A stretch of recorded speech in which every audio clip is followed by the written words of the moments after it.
नमस्कार साथियों, बीजी पाठशाला पर आप सभी का स्वागत है। आशा करता हूँ कि आप सभी अच्छे होंगे और स्वस्थ होंगे। साथियों, आज से हम जीके और जीएस के एक नए सीरीज जिसका कि नाम होगा साथियों आखिरी युद्ध। इस सीरीज का हम शुरुआत करने जा रहे हैं साथियों। इसमें हम एनटीपीसी और रेलवे एग्जाम के जो भी हमारे दोस्त तैयारी कर रहे हैं साथियों, उसके लिए हम 30 जीके और जीएस के क्वेश्चन लाएँगे साथियों। क्वेश्चन और आंसर इसमें कराएँगे। ऑब्जेक्टिव टाइप का सभी क्वेश्चन और आंसर होंगे साथियों। और इसमें हम 5 करंट अफेयर्स का भी क्वेश्चन रखेंगे। तो साथियों ये सीरीज आपके लिए बहुत ही इम्पोर्टेंट है साथियों। ये साथियों हम वीकली 1 वीक में 3 वीडियो हम इसका डालेंगे, जो कि 1 रोज़ छोड़ करके 1 रोज़ आप लोग को इसी चैनल पे अवेलेबल होगा। तो साथियों वीडियो को आप लोग लास्ट तक जरूर देखें और हो सके तो अपने फ्रेंड से भी शेयर कर दें। ज्यादा आप लोग का समय नहीं लेते हुए डायरेक्ट हम चलते हैं क्वेश्चन आंसर पे। तो आज का पहला क्वेश्चन है कि दक्षिणी ध्रुव पर पहुंचने वाली भारतीय पुलिस सेवा की पहली महिला अधिकारी का नाम क्या है? तो दक्षिणी ध्रुव पर पहुंचने वाली जो पहली भारतीय पुलिस सेवा की अधिकारी थी साथियों, उसका नाम है अर्पणा कुमार। इसका सही आंसर क्या हो जाएंगे? अर्पणा कुमार। आपको बता दें साथियों कि अर्पणा कुमार जो है वह केरल की है और दक्षिणी ध्रुव पर पहुंचने वाली पहली महिला आईपीएस अधिकारी है। ऑप्शन इसका सही आंसर क्या हो जाएंगे? Option B. नेक्स्ट क्वेश्चन है कि निम्नलिखित में से एशिया का पहला स्टॉक एक्सचेंज कौन सा था? तो बता दें आपको साथियों कि इन ऑप्शनों में से एशिया का जो पहला एशिया में पूरी एशिया महाद्वीप में बात करें पहला स्टॉक एक्सचेंज की तो वह था Bombay stock exchange. Option C है। बॉम्बे स्टॉक एक्सचेंज की बात करें साथियों तो इसकी स्थापना कब हुई थी? तो 1875 में बॉम्बे स्टॉक एक्सचेंज की स्थापना हुई थी। नेक्स्ट क्वेश्चन है कि निम्नलिखित में से कौन से विटामिन में ईस्ट, जिसे हम खमीर भी कहते हैं साथियों, ईस्ट को हम खमीर भी कहते हैं, तो ईस्ट का प्रचुर मात्रा पाया जाता है। तो आपको बता दें कि विटामिन बी में जो है ईस्ट की प्रचुर मात्रा पाई जाती है। ऑप्शन ए इसका सही आंसर हो जाएगा। अब ईस्ट की प्रयोग की बात करें साथियों तो ईस्ट का जो प्रयोग होता है वह खाद्य पदार्थ को फुलाने के काम में आता है। ईस्ट का किस में प्रयोग किया जाता है? तो खाद्य पदार्थ को फुलाने के काम में प्रयोग किए जाते हैं। अगला क्वेश्चन है यंग बंगाल आंदोलन। यंग बंगाल आंदोलन की शुरुआत किसने किया था? तो बंगाल आंदोलन की बात करें दोस्तों तो इसकी शुरुआत हेनरी बिबियन डेरो जियो के द्वारा किए गए थे। हेनरी बिबियन डेरोजियो के द्वारा बंगाल आंदोलन की शुरुआत किए गए थे। ईस्वी की बात करें तो इस आंदोलन को 1828 में हेनरी बिबियन डेरोजियो ने शुरू किए थे। इसका ऑप्शन क्या सही आंसर क्या हो जाएंगे? ऑप्शन सी हो जाएंगे। अगला क्वेश्चन, भारतीय राष्ट्रीय कांग्रेस की पहली भारतीय महिला अध्यक्ष, यहाँ साथियों आप लोग क्वेश्चन को ध्यान से देखें कि कह रहा है कि भारतीय राष्ट्रीय कांग्रेस की पहली भारतीय महिला कांग्रेस कौन थी? यहाँ भारतीय की बात किया जा रहा है साथियों। तो पहली भारतीय महिला अध्यक्ष कौन थी भारतीय राष्ट्रीय कांग्रेस के? तो ऑप्शन इसका सही आंसर ऑप्शन बी हो जाएंगे। ऑप्शन सरोजनी नायडू। सरोजनी नायडू जो थी साथियों वह पहली भारतीय थी और वह पहली महिला भारतीय राष्ट्रीय कांग्रेस के अध्यक्ष थे। बात करें तो यह किस बात करें 1925 साथियों 1925 में जो कानपुर अधिवेशन हुआ था उसकी अध्यक्षता की थी सरोजनी नायडू ने। अगला क्वेश्चन है कि चार मीनार निम्नलिखित में से किस शहर में स्थित है? चार मीनार की बात करें साथियों, चार मीनार हैदराबाद में स्थित है। ऑप्शन डी इसका करेक्ट आंसर हो जाएंगे। चार मीनार की बात करें तो 1591 में इस चार मीनार का जो साथियों निर्माणकर्ता की बात करें तो 1591 में भारत के हैदराबाद जो कि तेलंगाना में स्थित है साथियों बनाया गया था। 1591 में इसे बनाया गया था। अगला क्वेश्चन है कि जिला और सत्र न्यायाधीश, जिला का और जो सत्र न्यायाधीश होते हैं वह सीधे किसके नियंत्रण के अधीन काम करता है? तो जिला और सत्र न्यायाधीश जो होते हैं साथियों वह राज्य के उच्च न्यायालय के अधीन काम करते हैं। ऑप्शन बी इसका करेक्ट आंसर हो जाएंगे। जिला और सत्र न्यायाधीश जो होते हैं स्टेट में, वह किसके अधीन काम करते हैं, किसके नियंत्रण के में काम करते हैं, तो वो राज्य के जो उच्च न्यायालय होते हैं उसके अधीन काम करते हैं। ऑप्शन बी इसका करेक्ट आंसर हो जाएंगे। नेक्स्ट है कि पूना समझौता पर किस किस ने हस्ताक्षर किए थे। पूना समझौता, साथियों आपको बता दें, पूना जो समझौता हुआ था वह महात्मा गांधी और डॉक्टर भीमराव अंबेडकर के बीच हुए थे। ऑप्शन बी इसका सही आंसर हुए थे। साथियों पूना समझौता या पूना पैक्ट भी इसे ही कहते हैं और यह 24 सितंबर 1932 में हुआ था। 24 सितंबर 1932 में पूना पैक्ट हुआ था महात्मा गांधी और डॉक्टर भीमराव अंबेडकर के बीच। नेक्स्ट क्वेश्चन है साथियों, जीन पियरे हैरिसन द्वारा लिखी गई निम्न में से कौन सी पुस्तक कल्पना चावला के जीवन पर आधारित है। तो जीन पियरे के द्वारा जो लिखी गई पुस्तक थी साथियों वह the age of time, the age of time था, जो कि कल्पना चावला के जीवन पर आधारित था। ऑप्शन डी इसका करेक्ट आंसर हो जाएंगे साथियों। बात करें साथियों कल्पना चावला की, तो कल्पना चावला जो साथियों एक भारतीय अमेरिकी अंतरिक्ष यात्री थी, जो कि अंतरिक्ष शटल के विशेषज्ञ भी थी और अंतरिक्ष में जाने वाली बात करें तो वह पहली भारतीय महिला थी। कल्पना चावला की जन्म की बात करें साथियों, तो कल्पना चावला की जन्म 1962 में हुआ था। नेक्स्ट है क्वेश्चन कि राज्य के नीति निर्देशक सिद्धांतों का उल्लेख भारतीय संविधान के निम्नलिखित में से किस भाग में किया गया है। बात है साथियों राज्य के नीति निर्देशक सिद्धांत का, तो सबसे पहले जान लेते हैं साथियों कि राज्य के नीति निर्देशक सिद्धांत किस देश के संविधान से लिए गए थे, तो यह आयरलैंड के संविधान से लिए गए थे। आयरलैंड के संविधान से राज्य के नीति निर्देशक सिद्धांत लिए गए थे और यह भारतीय संविधान के साथियों भाग 4 में इसका उल्लेख किया गया है। और बात करें कितने अनुच्छेद से कितने अनुच्छेद के बीच इसका उल्लेख किया गया है साथियों, इसका वर्णन किया गया है, तो अनुच्छेद 36 से लेकर के अनुच्छेद 91 साथियों आर्टिकल आर्टिकल 36 से लेकर के 91 के बीच इसका वर्णन किया गया है राज्य के नीति निर्देशक सिद्धांत का।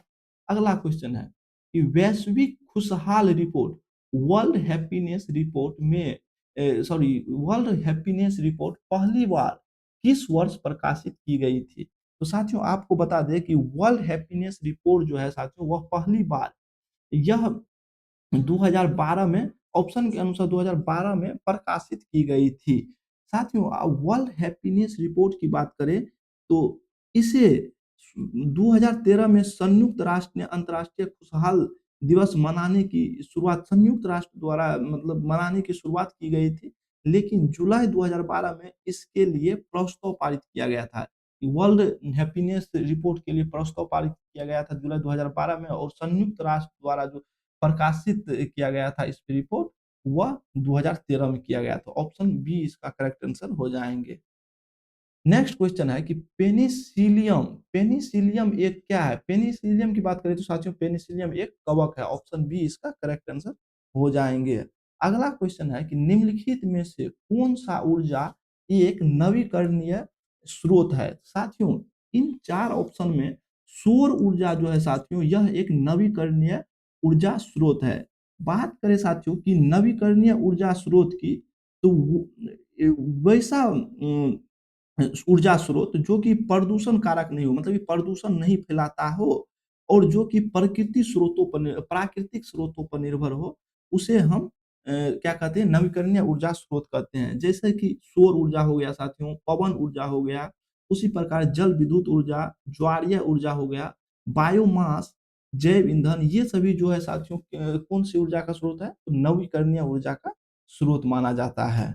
अगला क्वेश्चन है कि विश्व का सबसे अधिक प्राकृतिक गैस भंडार किस देश में पाया जाता है। तो विश्व का जो सबसे अधिक प्राकृतिक गैस भंडार पाया जाता है वह कौन सा देश में पाया जाता है साथियों। ऑप्शन ए इसका सही आंसर हो जाएगी रूस में। रूस में विश्व का सबसे अधिक प्राकृतिक गैस भंडार पाए जाते हैं। ऑप्शन ए इसका करेक्ट आंसर हो जाएंगे। अगला क्वेश्चन की बात करें तो अगला क्वेश्चन है कि भारत में प्रथम परमाणु बम का परीक्षण किस वर्ष किया गया था। तो साथियों आपको बता दें भारत में जो प्रथम परमाणु परीक्षण किया गया था, वह 1974 में किया गया था। 1974 में ऑप्शन ए इसका करेक्ट आंसर हो जाएँगे साथियों। और डेट की बात करें तो 18 मई 1974 को साथियों राजस्थान के जो पोखरन है, वहाँ पे भारत का प्रथम परमाणु बम का परीक्षण किया गया था और किस नाम से किया गया था? तो अस्माइली बुद्धा के नाम से किया गया था। नेक्स्ट क्वेश्चन है कि भारत में राष्ट्रीय आय की गणना किसके द्वारा की जाती है? राष्ट्रीय आय की बात करें साथियों, राष्ट्रीय आय की गणना जो किए जाते हैं वह केंद्रीय सांख्यिकी संगठन द्वारा किए जाते हैं। ऑप्शन सी इसका करेक्ट आंसर हो जाएँगे। अगला क्वेश्चन प्रकाश वर्ष की डैश की इकाई है मतलब कि प्रकाश वर्ष किसकी इकाई है? तो दूरी मापने की इकाई प्रकाश वर्ष है साथियों। प्रकाश वर्ष जो है साथियों अब ये प्रकाश का मतलब आप लोग ये नहीं समझ जाइएगा साथियों प्रकाश से है। ये प्रकाश वर्ष जो है साथियों वह दूरी मापने की इकाई होती है। 1 प्रकाश वर्ष बराबर कितना होता है? 1 लाइट ईयर बराबर कितना होता है साथियों? 9.46 गुना 10 टू द पावर 15 मीटर होता है साथियों। अगर किलोमीटर में पूछ दे तो 9.46 गुना 10 टू द पावर 12 किलोमीटर होता है साथियों। आप लोग ये याद रखिएगा कि बहुत ढेर सारा एग्ज़ाम में ऐसा क्वेश्चन मिलता है। अगला क्वेश्चन की बात करें साथियों कि भारत में इंटरनेट की शुरुआत कब हुई थी? भारत में इंटरनेट की शुरुआत की बात करें साथियों 15 अगस्त 1995 में 15 अगस्त 1995 में भारत में इंटरनेट की शुरुआत हुई थी। नेक्स्ट क्वेश्चन है नेक्स्ट क्वेश्चन है कि जालियांवाला बाग नरसंहार डैश को हुआ था? साथियों बहुत ही भयानक आज़ादी के समय जब हम अंग्रेज के गुलाम थे साथियों, उसी समय यह जालियांवाला बाग नरसंहार हुआ था और डेट था 13 अप्रैल 1919। 13 अप्रैल 1919 की बात करें साथियों, तो बैसाखी का दिन बैसाखी जो पंजाब में मनाया जाता है साथियों उसी दिन जालियांवाला बाग हत्याकांड हुआ था जिसमें कि जनरल आर डायर ने वहाँ जो जालियांवाला बाग में जो मीटिंग किए जा रहे थे स्वतंत्रता सेनानियों द्वारा वहाँ जो मीटिंग किए जा रहे थे साथियों इसी जालियांवाला बाग में किए जाते हैं और जब जनरल आर डायर को इस विषय में पता चला कि हमारे खिलाफ स्वतंत्रता सेनानी कुछ प्लान बना रहे हैं अंग्रेज के खिलाफ, अंग्रेज के कानूनों के खिलाफ, तो वो जा करके वो उस मीटिंग में बाउंड्री पे चारों साइड से अपना फ़ोर्स को चढ़ा करके और उसपे गोली अंधाधुंध चला दिए थे, जिसमें कि हज़ारों की संख्या में लोगों की मौत हुई थी और हज़ारों की संख्या में लोग घायल हुए थे। तो इसका ऑप्शन सी इसका करेक्ट आंसर हो जाएँगे। नेक्स्ट क्वेश्चन है क्वेश्चन नंबर 20 निम्नलिखित में से कौन-सा सतत विकास 2030 के लिए संयुक्त राष्ट्र यूएन का एजेंडा है? साथियों, इसमें हमको चारों ऑप्शन को पढ़ना पड़ेगा। कह रहा है कि ये जो नीचे ऑप्शन दिए गए हैं, इसमें से कौन-सा जो है विकल्प सतत विकास 2030 के लिए संयुक्त राष्ट्र यूएन का एजेंडा नहीं है साथियों, नहीं है कह रहा है। तो हम पहला ऑप्शन देखते हैं विश्व की कुल जनसंख्या में 1/3 तक कमी करना। हमको तो लगता है यही साथियों आंसर होगा। आगे के ऑप्शन देखते हैं कि 2030 तक खाद्य सुरक्षा प्राप्त करना।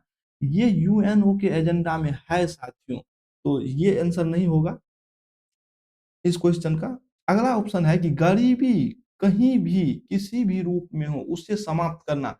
ये भी एजेंडा यूएन के एजेंडा है साथियों कि इसे भी 2030 तक प्राप्त करना है। अगला है कि राष्ट्र के भीतर और राष्ट्रों के मध्य असमानता को कम करना। ये भी यूएन का एजेंडा है, ये भी 2030 तक प्राप्त करने का। तो ये 3 ऑप्शन तो नहीं होगा आंसर साथियों, तो इसका ऑप्शन क्या है? ऑप्शन ए इसका सही आंसर हो जाएँगे। कि विश्व की कुल जनसंख्या में 1/3 भाग कमी करना, ये यूएन का एजेंडा नहीं है साथियों, तो ऑप्शन ए इसका करेक्ट आंसर हो जाएँगे। अगला क्वेश्चन है कि घरों के बाहर फर्श को सजाने के लिए कला की निम्नलिखित में से किस शैली का उपयोग किया जाता है? बहुत ही इम्पोर्टेंट क्वेश्चन है साथियों और ये जो हम साथियों क्वेश्चन आपको ये करा रहे हैं इस सीरीज में बहुत ढेर सारा ऐसा क्वेश्चन मिल जाएगा जो कि पिछली जो एनटीपीसी का एग्ज़ाम हुआ है साथियों उसमें पूछा भी गया है।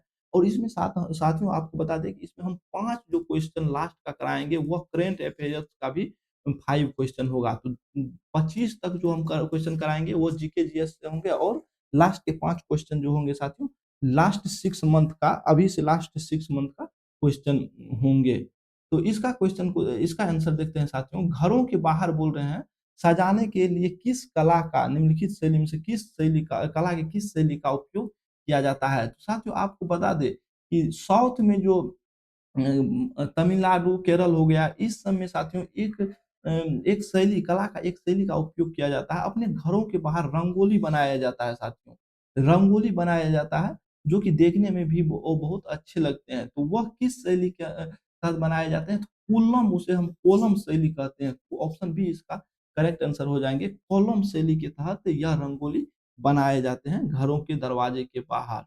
अगला क्वेश्चन है कि भारत में महाभियोग की प्रक्रिया अ, द्वारा डैश को मतलब किसे नहीं निम्नलिखित नीचे जो ऑप्शन दिए गए हैं, इनमें से किससे उनके पद से नहीं हटाया जा सकता है साथियों। तो आपको बता दें साथियों, महाभियोग का जो प्रक्रिया होता है, वह भारत के मुख्य न्यायाधीश पे लागू होता है। भारत के राष्ट्रपति को भी हटाया जा सकता है, बल्कि प्रधानमंत्री को, भारत के जो प्रधानमंत्री होते हैं साथियों, उसपे महाभियोग का प्रक्रिया नहीं लगता है और इसको महाभियोग की प्रक्रिया से नहीं हटाया जा सकता है। इसको हटाने का दूसरा प्रक्रिया है। तो ऑप्शन डी इसका करेक्ट आंसर हो जाएँगे।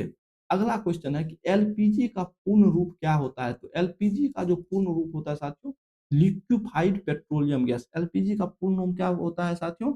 Liquefied petroleum gas. Liquefied petroleum gas की बात करें साथियों, तो इसका मुख्य घटक जो होता है, ऑप्शन सी इसका करेक्ट आंसर हो जाएँगे। इसका एलपीजी का जो मुख्य घटक होता है साथियों, मुख्य घटक वो होता है ब्यूटेन। ब्यूटेन ब्यूटेन होता है एलपीजी का मुख्य घटक, जिसका फ़ॉर्मूला की बात करें, सूत्र की बात करें तो C4H10 होता है ब्यूटेन, इसी का एलपीजी का मुख्य घटक होता है। एलपीजी में बात करें साथियों, तो हमारे घर में भी इसका यूज़ होता है, हमारे आपके घर में भी एलपीजी का यूज़ होता है खाना पकाने के लिए। तो एलपीजी में जो गंध आता है साथियों, अब अगर रिसाव हो या किसी और प्रकार की पता लगाने के लिए, जिससे कि हम अगर लीकेज हो साथियों रसोई में या कहीं भी एलपीजी का, तो जो गंध आता है कि एलपीजी लीकेज हो रहा है, तो वो कौन-सा रसायन उसमें मिलाया जाता है? तो आपको बता दें साथियों कि उसमें मिथाइल मरकैप्टेन नाम का एक रसायन मिलाया जाता है, जिससे कि रिसाव का पता लगाया जा सके एलपीजी में। अगला क्वेश्चन है कि दिलवारा में जैन मंदिर स्थित है साथियों। दिलवारा का जो जैन मंदिर है, वह कहाँ स्थित है? दिलवारा का जैन मंदिर माउंट आबू में स्थित है। माउंट आबू में दिलवारा का जैन मंदिर स्थित है साथियों। दिलवारा का जैन मंदिर के निर्माता की बात करें साथियों, तो वास्तुपाल और तेजपाल ने इसे बनाया था और यह राजस्थान के जो सिरोही डिस्ट्रिक्ट है साथियों, वहीं बगल में माउंट आबू पड़ता है, वहीं इसका निर्माण करवाए गए थे। अगला क्वेश्चन है कि भारत की संसद में पहला लोकपाल विधेयक कब पेश किया गया था? आपको बता दें साथियों कि भारत की संसद में जो पहला लोकपाल विधेयक पेश किया गया था, वह 1968 ईस्वी में पेश किया गया था। ऑप्शन ए इसका सही आंसर हो जाएँगे साथियों। तो बात करें लोकपाल विधेयक की साथियों, तो यह भ्रष्टाचार निवारण अधिनियम 1988 के क्रियान्वयन के लिए है, जिससे कि भ्रष्टाचार को रोकने के लिए यह अधिनियम लाए गए थे। अब यहाँ से 25 क्वेश्चन जीके जीएस का हो गया है साथियों। तो अब यहाँ से जो 5 क्वेश्चन होगा साथियों, वह जो होगा करंट अफेयर्स का होगा, जो कि आपके एग्ज़ाम के लिए और आपके रिवीजन के लिए बहुत ही इम्पोर्टेंट है साथियों। तो आप लोग ध्यान से ज़रूर वीडियो को देखिए। साथियों अगर आए हैं, वीडियो अच्छा लगा हो, आपको हेल्पफुल लग रहा है, तो हमारे चैनल बीजी पाठशाला को ज़रूर आप लोग सब्सक्राइब कर लें ऐसे ही वीडियो के लिए। अगला क्वेश्चन देख लेते हैं साथियों। आईआईएम कोझिकोड द्वारा ज्ञानोदय केंद्र किस उद्देश्य से शुरू किया गया है? तो ज्ञानोदय केंद्र की जो शुरुआत किए गए हैं साथियों, वह शिक्षण, नवाचार और प्रकाशन के लिए किया गया है। ऑप्शन सी इसका करेक्ट आंसर हो जाएँगे। अगला है कि हाल ही में कुषाण काल के सिक्के और सजावटी पत्थर सॉरी हाल ही में कुषाण काल के सिक्के और सजावटी पत्थर कहाँ खोजे गए हैं? तो आपको बता दें साथियों कि हाल ही में जो कुषाण काल के सिक्के और सजावटी पत्थर की खोज की गई है, वह कहाँ किए गए हैं? यह तक्षशिला में किए गए हैं। ऑप्शन बी इसका करेक्ट आंसर हो जाएँगे। नेक्स्ट क्वेश्चन है, ग्लोबल टूरिज्म अवार्ड 2025 से किस राज्य के पर्यटन विभाग को सम्मानित किया गया है? तो इसका सही आंसर आंध्र प्रदेश हो जाएगा। अगला क्वेश्चन है कि गज रक्षक ऐप हाल ही में हाथियों की रॉयल टाइम निगरानी के लिए लॉन्च किया गया है। किस टाइगर रिजर्व से संबंधित है? तो इसका सही आंसर बांधवगढ़ टाइगर रिजर्व हो जाएँगे। बांधवगढ़ टाइगर रिजर्व की बात करी जाए साथियों, तो एमपी में स्थित है। नेक्स्ट है कि भारत का पहला आधिकारिक रूप से बाल विवाह मुक्त जिला किसे घोषित किया गया है? तो यह है बालोद। बालोद जो है साथियों छत्तीसगढ़ में पड़ता है और यह भारत का जो है पहला आधिकारिक रूप से बाल विवाह मुक्त जिला इसे घोषित किए गए हैं। तो साथियों यह रहा 30 क्वेश्चन का प्रैक्टिस सेट, जिसमें कि हम साथियों बहुत ही इम्पोर्टेंट क्वेश्चन कराने का प्रयास किया आपके एग्जाम के पॉइंट ऑफ व्यू से। इसमें कुछ क्वेश्चन प्रीवियस ईयर के भी है साथियों, जो कि आपके एग्जाम के लिए बहुत ही हेल्पफुल और ज़रूरी है साथियों। तो ये क्वेश्चन आप लोग के लिए है साथियों, आप लोग इसका जवाब हमें कमेंट में दें। वीडियो अच्छा लगा हो तो हमारे चैनल वीडियो को लाइक करें और हमारे चैनल बीजी पाठशाला को प्लीज़ आप लोग सब्सक्राइब कर ले और बेल आइकन को दबा लें ताकि नोटिफ़िकेशन आप लोग को हर एक वीडियो का मिलता रहे। साथियों इसका पीडीएफ चाहिए आपको, इस कंटेंट का पीडीएफ चाहिए तो हमारे Telegram channel current affairs by BG Pathshala, current इस चैनल पे हम करंट अफेयर्स की भी क्लास डालते हैं साथियों, तो आप लोग इस चैनल को जरूर सब्सक्राइब कर लें। वीकली करंट अफेयर्स का क्लास आपको मिलेगा। वीकली करंट अफेयर्स का एक वीक का जो जितना भी निचोड़ होगा साथियों इंपॉर्टेंट क्वेश्चन, उसको लाने का प्रयास हम करते हैं वीकली में, वीकली मतलब संडे संडे को। तो इस चैनल को आप लोग जरूर सब्सक्राइब कर लें। करंट अफेयर्स बाय बीजी पाठशाला, बीजी पाठशाला पे इसका आपको इस कंटेंट का पीडीएफ मिल जाएगा। वहाँ जाकर के डाउनलोड करके इसे देख सकते हैं। तो ठीक है साथियों, मिलते हैं नेक्स्ट वीडियो में, तब तक के लिए नमस्कार, जय हिंद, वंदे मातरम।